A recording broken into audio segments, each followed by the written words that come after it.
Hello and welcome to Top Secret TV. My name's David Becker. On tonight's show we enter the wonderful world of complementary medicine, a field that's perhaps enjoyed a modern renaissance in recent years. And to lead us through this field is David Stelfox, the principal of the Melbourne College of Natural Medicine. Welcome, David. Thanks, David. How are you this evening? Good, thanks. That's good. Now, I just want to kick off by actually finding what naturopathy is. Can you tell us a little bit about that? Sure. It's a question I'm often asked. Naturopathy is actually one of the most popular forms of complementary medicine, but there's still, I find, a lot of people who don't know what it is and that a naturopath does. Mm-hmm. And a naturopath takes the approach that the body has its own capacity to heal itself, to restore balance. Mm. And what a naturopath would do would be to work with that philosophy, drawing on natural remedies or remedies that are as close as possible to the natural state to just expedite the healing process. Mm-hmm. So that the herbs, the nutrients that we use aren't actually doing the fixing, but they're assisting a natural process that exists within the body. Right.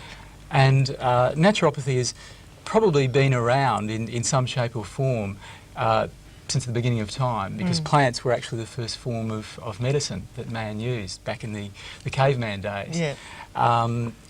These days, of course, they've become a lot more sophisticated. We've got herbal tinctures that are prepared under laboratory conditions, but still we work from the basis that the body is healing itself and we're just using these things to augment that process. Right.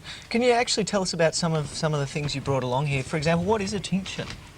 Okay, a tincture, these are examples here of herbal tinctures. They're prepared with alcohol, so the alcohol is used to extract the vital constituents from the plant. Whereas in the past, say going back a century or a couple of centuries, the herbs were used in the raw form. This is a piece of cinnamon bark, for example. Really? So that's just as it comes off the tree. And how that would have been prepared, it would have been placed in a mortar and pestle, which was used for grinding the herbs. So it'd be broken down, and then they would use hot water to pop the herb in the teapot. Here, this is actually a Chinese herbal teapot. It'd be put in there, placed underneath a heat source, and the action of the heat would extract the constituents. But that's not as good as what alcohol is as an extraction medium. Right? So tinctures are more recent in their use. Right. Yeah. Okay. Sorry. Some of the things that a naturopath uses, I think naturopathy is a fairly eclectic approach to treatment, in that it incorporates things like diet, looking at lifestyle. And that's something I think that's even more important these days, because we tend to lead pretty erratic, pretty stressful sorts of lifestyles. So the naturopath of today would do a lot of talking about regulating one's lifestyle to bring it more into a state of balance. Yep. So we look at that. We look at, a century ago, probably naturopathy was founded on the concepts of fresh air, sunlight, good quality food and exercise. We still incorporate that, but we find a need to use some of these medicines more. So nutritional supplements, that is, these days, unfortunately, we can't get enough of the important nutrients just from our foods. The government tells us that up to 85% of the Australian population doesn't get enough zinc from their food. Really? So because our soils are fairly low in zinc, so as a result we have to supplement. We might need to use a tablet to get enough zinc.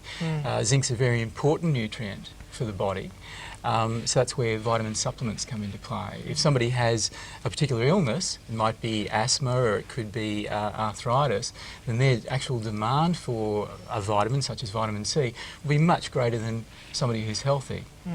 So, given that there's all these different kind of modalities and different ways of treating people, what are some of the ailments that you can actually treat? Yeah. In practice, I find that these days people would come with complaints which are very similar to what they go to a general practitioner for, an orthodox doctor. So we might see people with common cold, and I find with the increasing acceptance of natural medicine, of naturopathy, I am seeing more people with colds and flu these days, whereas 5 years ago they would have gone straight to the doctor for the antibiotics. So common colds, more chronic conditions such as irritable bowel syndrome, arthritis, asthma, bronchitis, any condition really can certainly be assisted by a naturopathic practitioner. Right. The area there that I think that naturopathy, where it has a lot to offer, is in chronic conditions. I think we do a better job of treating chronic conditions than the general practitioner. That's a biased view, of course, but the feedback that I get from clients is that they're generally getting better results from using remedies such as this and playing an active part in the treatment of their condition than what they would with the doctor. With some of the, say, antibiotics, for example, people with extended use can build up a resistance. Is the same true of natural medicine? We tend to work from a different perspective. So whereas somebody might come along with a chronic or an acute infection where a doctor would prescribe antibiotics, we would say, okay, why is this person getting this infection? Is it something that they're doing in their lifestyle? Is it their diet? What's contributing to it? So we might, rather than use an alternative antibiotic, and I've got a couple of examples of such things here. Oh, yes. This is golden seal root or hydrastis, and that has quite a high antimicrobial action, quite an effective antimicrobial action. This one here is an extract from grapefruit seeds. Really? And that's been found to have very, very strong antimicrobial action against bacteria and fungi, etc. But rather than just to use those, we'd look at boosting the immune system because it's the immune system that's depleted. So rather than take its place with antibiotics, we'd look at boosting the function of that particular system in the body. These particular herbs here, this is called astragalus. It's a Chinese herb. It's got its name because it's the Latin term means actually ankle bone, and you can imagine it being sort of the bone that comes down next to the ankle. But that's been used in Chinese medicine for centuries. Right. What science has now showed us is that this is very, very effective for boosting the functioning of the immune system, so that people with chronic infections, chronic bronchitis, even people who might have be infected with HIV could use this as part of the treatment to boost the immunity. And this, here we've got a herbal tincture. The Chinese herbal medicine practitioner would dispense this to the client, and they'd take it home and boil it up in a pot like that, which is a little bit inconvenient and tastes shocking. With the modern formulas, with the tinctures, you can use just a very small amount, like 5 mils, and take it pretty quickly, or combine it with some honey and water or something like that, or fruit juice, and it will have a more potent effect. Right. So that's the approach we'd take rather than use antibiotics. With the herbal system, is there an underlying philosophy of energy systems throughout the body, or other than just obviously the nerves network? Sure. Modern approaches to naturopathy really incorporates what I like to think of the best of both worlds. So we appreciate it, we have an understanding of how the body works from a Western health science perspective, but also we're looking at it from an energetic perspective. And in traditional Chinese medicine, there's the concept of the energy meridians, lines of energy moving through the body. Similar way in the West, and naturopathy probably goes back to Greek medicine more specifically.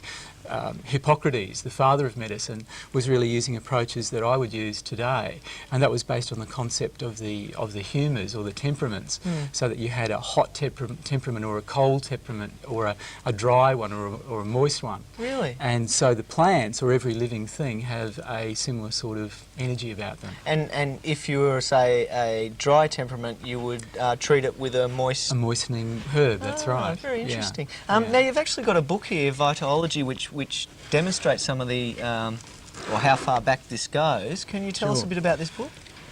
Yeah, this is it's one of my favourites actually. It's called Vitology, and it was printed in the United States, I think in Chicago, back in 1926. And I've picked this up in a second-hand bookshop here in Melbourne, so there must have been thousands of copies that were produced, that published.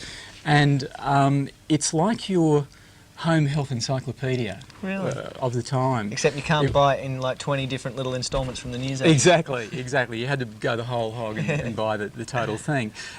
Some people might be familiar with the cover as a. It was also used by Pearl Jam, the band Pearl Jam, as the cover of their CD. So they must have had some connection with it. But this goes into all aspects of health, a healthy home, a healthy marriage. As well as certain specific conditions and how to treat those. And I've picked out a couple of examples that we can have a look at here. Yeah. One of them is... Okay, here we've got melancholy or hypochondriasis, which is another term for what we'd call today depression. And probably not as common back then as what it is now, I would think. But the treatment of that says, of all remedies for this disease, that which is most important is active employment out of doors. So in other words, getting out of doors, getting some fresh air and some sunshine. The importance of sunlight, we know now, is vital to the regulation of certain hormones and certain neurotransmitters in the body. So you've probably heard of a thing called cabin fever or seasonal affective disorder, and this happens when people, at the end of a long winter, when people don't get much exposure to sunlight, they start to get depressed because the action of the sun produces melatonin in the body, which has an uplifting effect. Really? So they were on the ball. They knew that getting outdoors, getting some exposure to the sun and fresh air had its benefits. They also recommended a bowl of motherwort tea with half a teaspoon of spirits of camphor. Oh, that sounds delicious. So yeah, it probably wasn't the best, but we know that motherwort does in fact have a good action on the nervous system. Right. I've got a herb here. It's actually, the plant itself is actually a noxious weed. It grows everywhere and farmers despise it. It's Hypericum or St John's wort, and it's becoming known or referred to as the natural Prozac. It's used to treat depression, and it's been found to be quite effective in that, regard. The referring to it being a weed brings on an interesting point. Are a lot of these herbs actually available or grown in Australia, or do you have to import them? Both. Some are imported, and a lot we try to get as much as what we can from Australia, from cultivated as well as wild sources. Some of the plants, like astragalus, are imported. Licorice grows both here and overseas, so it's actually a growing market, and a lot of farmers are actually starting to grow things like echinacea and licorice and so forth as a cash crop. How do you actually maintain quality or strength of health-giving qualities with all these different producers? Reputable manufacturers would purchase the raw material, purchase the raw herb, and it would, because of the Therapeutic Goods Administration, they're obliged to put it through a number of rigorous tests for authenticity, quality, and as a result we know that what we're getting in the bottle is good quality stuff. It will have an action. Now, actually talking about the TGA, in government circles recently there's been a move, I understand, to change the lingo from alternative medicine to complementary medicine. Yeah, the government seems to favour the term complementary medicine. I think that's a good thing, because alternative, which is the label that we've been using or given for quite some time, suggests it's either this or that. You either go to the naturopath or the TCM practitioner, Chinese medicine practitioner, or you go to your doctor. Complementary is really reflecting the fact that both can exist side by side. When you have a major health crisis, why not take advantage of the diagnostic procedures that modern medicine has to offer? We couldn't do without surgery. That's great for emergency health care.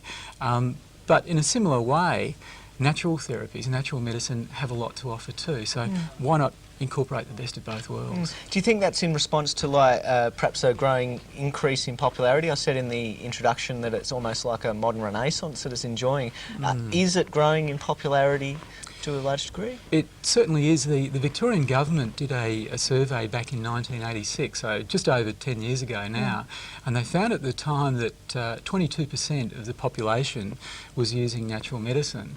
In 1997, we know that 57% of the population is using natural medicine. That's amazing figures. It is, and what's more, they're spending $1 billion a year on natural therapies to improve their health. We've found that natural therapists provide over 3 million consultations per year here in Australia. Wow. So it certainly is more accepted. Yeah. And I understand also that you can actually get rebates from private health insurance for, is that some or all modalities? How does that work? Mainly naturopathy and acupuncture, but some of the private health insurance companies are also paying rebates on homeopathy, massage, etc. So we're getting there. And some of the private health insurance companies, there are over 40 of them, which pay rebates for natural therapies consultations, are actually paying some rebates on the remedies as well as the consultations. So that's good news.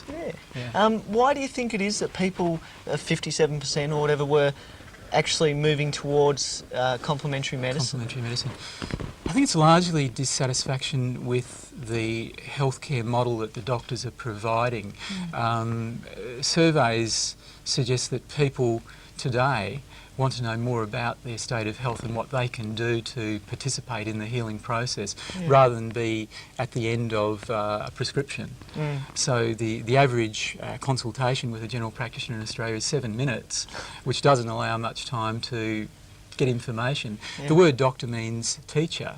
So part of what a naturopath would do would be to inform and to educate the client about their state of health and what they can do to improve their state of health. And do you think there's also a cost issue there? I mean, I've been to natural practitioners myself, and quite often it's considerably cheaper than a doctor when you also incorporate the costs of the prescriptions and stuff like that. Sure. Well, I suppose one of the things we have to realise is that Medicare or the taxpayer carries most of the cost of the consultations with the doctor. So actually in some cases the trip to the doctor can be much cheaper if it's covered by Medicare. In the long run, I think it's cheaper. The person is taking responsibility and paying for the consultation and the remedies, but they're also doing something about improving their long-term health. And the United States government is actually very interested in this. They've done a lot of investigation and they've found that they can save themselves billions of dollars where a natural approach to healing is incorporated as part of the package. As a preventative measure? As a preventative as well as a treatment. Right. Yeah. So with the treatment of asthma, for example, if diet and nutrition and herbal medicines are incorporated, they can cut the spending by millions of dollars US. Wow, they're impressive figures. In that sort of political climate, how do you think pharmaceutical companies are responding to this?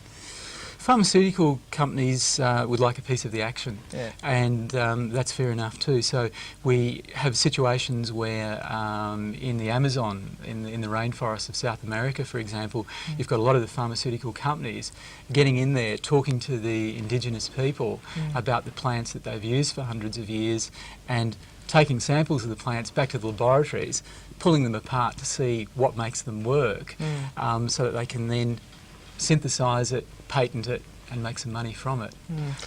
In some cases that's being done very sensitively, in other cases not so. And I think we've seen some examples, for example with the Pacific yew tree in North America, where pharmaceutical companies were almost responsible for wiping it out because of the cultivation of the wild trees to produce the remedy. Yeah. Can people grow some of these herbs in their own garden and treat themselves, or is there a danger there?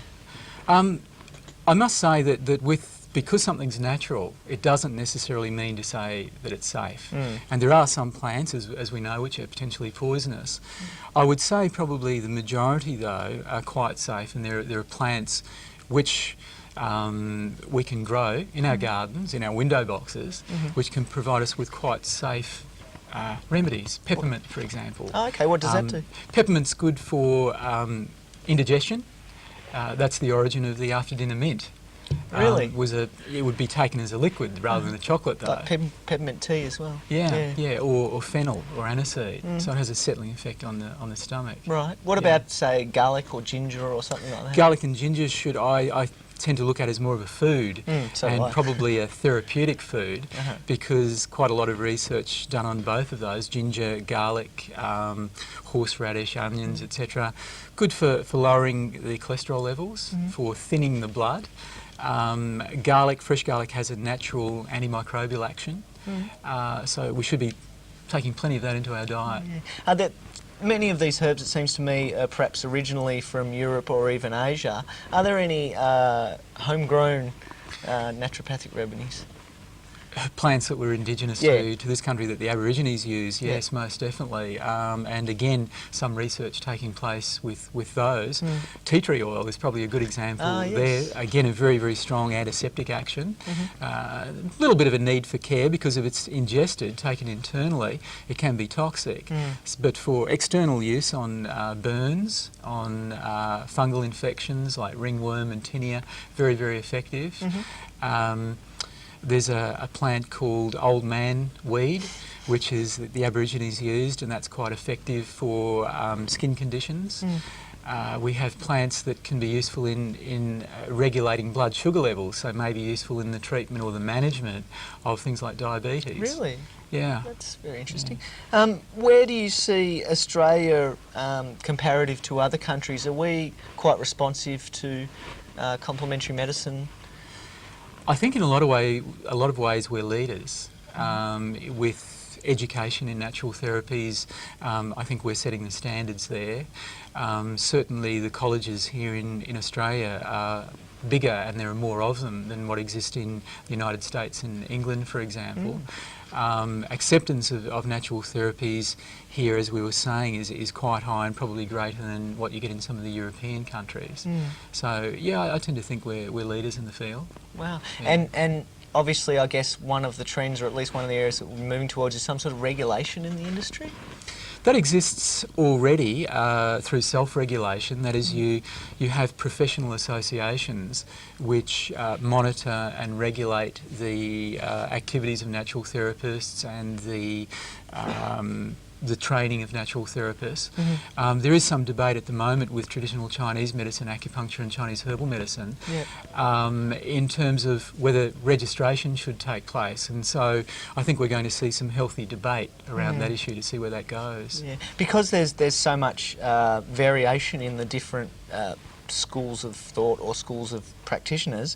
Do you think that we'd ever get to a situation where we have some sort of grand unifying body like the AMA? I think it's possible. I think that we've had situations before where the various different associations, and there are quite a number, have banded together for a single purpose. Right. And so I think that inevitably that will happen.